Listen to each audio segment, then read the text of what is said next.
Choco cookies இன்னைக்கு பண்ணேன். ரொம்ப நாளா சூஸ் பரியும் ட்ரை பண்ணணும் அப்படின்னு நெனச்சிருந்தேன்.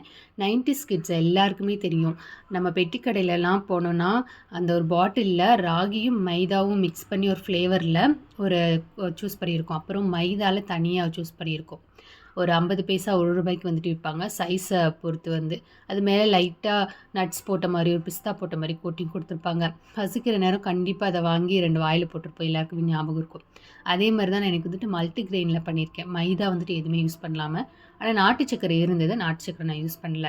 ஒரு வாட்டி சுகர் செஞ்சு பார்த்துட்டு, பிளான் வந்து சக்சஸ் ஆச்சுன்னா அப்புட்னா அடுத்து நாட்டு சர்க்கரைல யூஸ் பண்ணலாம் அப்படின்னு சொல்லிட்டு இந்த வாட்டி வந்துட்டு அப்படியே விட்டுட்டேன்.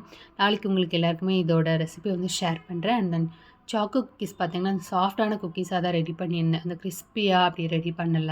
நான் கொஞ்சம் குவான்டிட்டி அதிகமாவே பண்ணிவிட்டேன். எப்பவுமே ஜனனிக்கு வந்து லஞ்ச் பாக்ஸில ஃப்ரூட் மட்டுமே கட் பண்ணி வச்சு விட்டுருவேன்.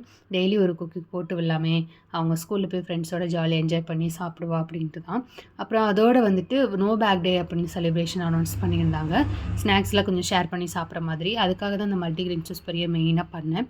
நம்மளோட பேஜ்ல வந்து வீடியோஸ்லாம் பிடிச்சுன்னா கண்டிப்பா ஃபாலோ பண்ணுங்க.